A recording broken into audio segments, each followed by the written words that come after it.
Space exploration हमेशा कुछ न कुछ ढूंढने के बारे में लगता था।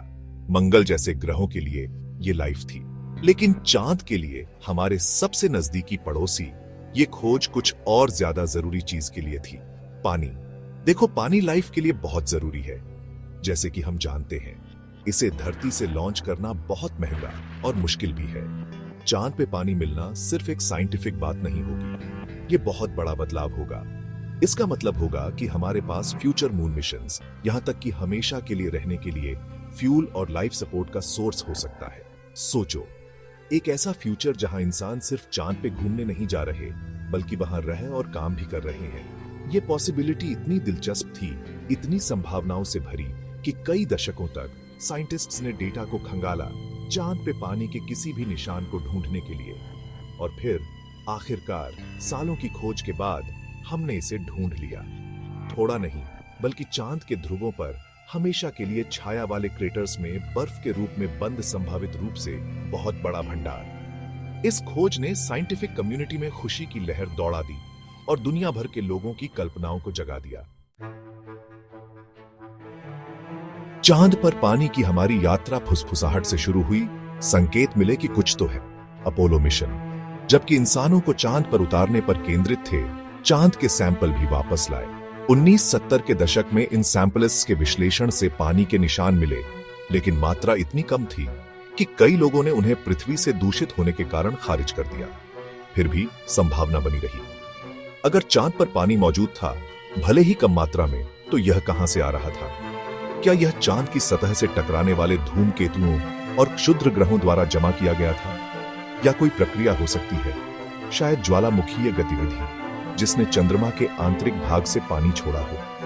इन सवालों ने चंद्रमा और उसकी संरचना का अध्ययन करने में नए सिरे से रुचि पैदा की। चंद्र अन्वेषण के एक नए युग के लिए मंच तैयार किया गया था, जो न केवल झंडे गाड़ने पर, बल्कि चंद्र सतह के नीचे छिपे रहस्यों को उजागर करने पर केंद्रित था। 2008 में भारतीय अंतरिक्ष अनुसंधान संगठन यानी ISRO ने चंद्रयान एक लॉन्च किया, जो चांद पर भारत का पहला मिशन था। वैज्ञानिक उपकरणों से लैस चंद्रयान एक ने चंद्रमा की परिक्रमा की, इसकी सतह का अभूतपूर्व विस्तार से मानचित्रण किया। इसका एक प्रमुख उपकरण मून मिनरलॉजी मैपर या M3 था, जो नासा द्वारा प्रदान किया गया एक उपकरण था, जिसे चंद्र सतह की खनिज संरचना का विश्लेषण करने के लिए डिजाइन किया गया था। और फिर 2009 में सफलता मिली। चंद्रयान एक के M3 उपकरण के डेटा से चंद्र सतह पर पानी के अणुओं के अचूक संकेत का पता चला। इस खोज ने वैज्ञानिक समुदाय को झकझोर कर रख दिया। पानी केवल थोड़ी मात्रा में मौजूद नहीं था, यह व्यापक था। यद्यपि अभी भी चंद्र मिट्टी के साथ मिश्रित था। यह केवल एक वैज्ञानिक जिज्ञासा नहीं थी, यह एक बहुत बड़ा बदलाव था। इस खोज ने भविष्य के चंद्र अन्वेषण के लिए संभावनाओं की दुनिया खोल दी।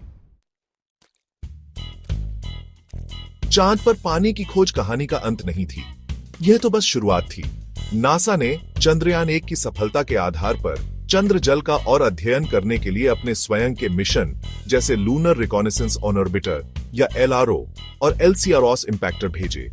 इन मिशनों ने चंद्र ध्रुवों पर स्थायी रूप से छायादार क्रेटरों में पानी की बर्फ की उपस्थिति की पुष्टि की। संभावित रूप से विशाल भंडार, जिनका उपयोग भविष्य के मानव मिशनों के लिए किया जा सकता है। हम चंद्र अन्वेषण के एक नए युग के कगार पर हैं, जो पानी के वादे और उसमें निहित क्षमता से प्रेरित है। एक ऐसे भविष्य की कल्पना करें जहां मनुष्य न केवल चंद्रमा का दौरा कर रहे हैं, बल्कि वहां रह रहे हैं और काम कर रहे हैं। चंद्र जल का उपयोग खुद को बनाए रखने के लिए और यहां तक कि अंतरिक्ष में गहरे मिशनों के लिए रॉकेट ईंधन बनाने के लिए भी कर रहे हैं। चांद पर पानी की खोज केवल एक वैज्ञानिक खोज नहीं थी, यह एक बदलाव था, एक ऐसे भविष्य की झलक जहां मानवता की पहुंच पृथ्वी से आगे तक फैली हुई है। चंद्रमा, जो कभी दूर के आश्चर्य का प्रतीक था, अब एक कदम है सितारों के बीच हमारे भविष्य के लिए एक परीक्षण मैदान।